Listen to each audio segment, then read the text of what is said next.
Of a terrorist attack here at home has also been the top priority of officials in the United States. So we want to bring in our senior justice correspondent, Pierre Thomas, who just sat down for an exclusive interview with Attorney General Eric Holder. And Pierre, the Attorney General is a pretty circumspect man, but on this subject, he doesn't seem to be pulling any punches.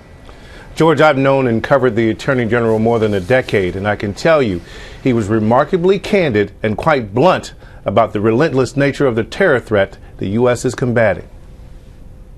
What keeps you up at night? The concern that perhaps that we might have missed something. The threat is real. The threat is different. The threat is constant. In a rare interview, the Attorney General laid out the most pressing terror threats. Dangers, he said, that are more diverse and increasing.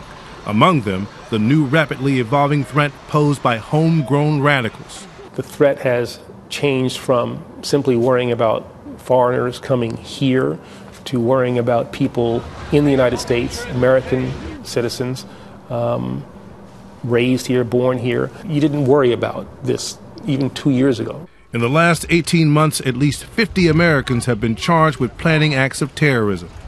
And Holder, in a sober assessment, said an American member of al-Qaeda, radical cleric Anwar al-Awlaki, may now be as grave a threat as Osama bin Laden himself.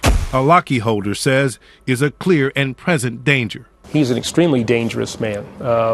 He has shown a desire to harm the United States, a desire to strike the homeland of the United States. The U.S. suspects Awlaki, who is believed to be hiding in Yemen, helped mastermind the Christmas underwear bomb plot and a recent scheme to blow up cargo planes. He is a person who, an American citizen, familiar with this country, and he brings a dimension because of that American familiarity that others do not. And where would you rank him, or can you rank him? He would be on the same list with bin Laden. He's up there. I don't know whether he's 1, 2, 3, 4. I don't know, but he's certainly on the list of the people who worry me the most. Does the U.S. have a preference in terms of al-Awlaki? Dead, captured, or prosecuted? Well, we certainly want to neutralize him, and we will do whatever we can in order to do that. Awlaki also allegedly encouraged the Fort Hood gunman and at least 12 suspected homegrown radicals charged with attempted acts of terror.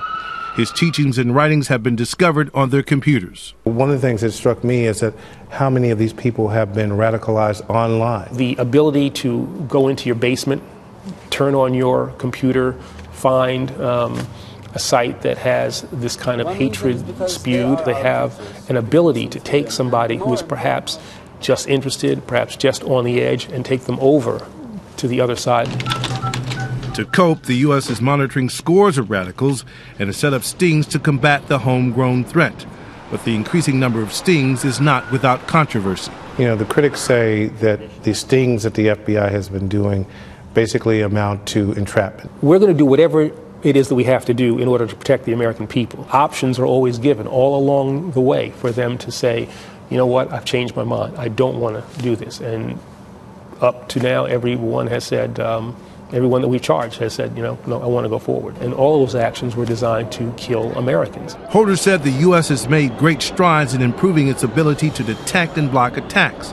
The intelligence community is literally working around the clock, and al-Qaeda Central has been degraded. Have we been lucky or good? I'd like to think that we're good. But he said while confident the U.S. will continue to thwart attacks, the pressure is unrelenting, and there are no guarantees. The American people have to be prepared for,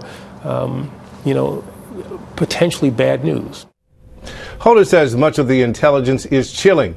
In sharing a bit of personal insight, he said one of the few things that gives him a sense of normalcy is helping his children with homework.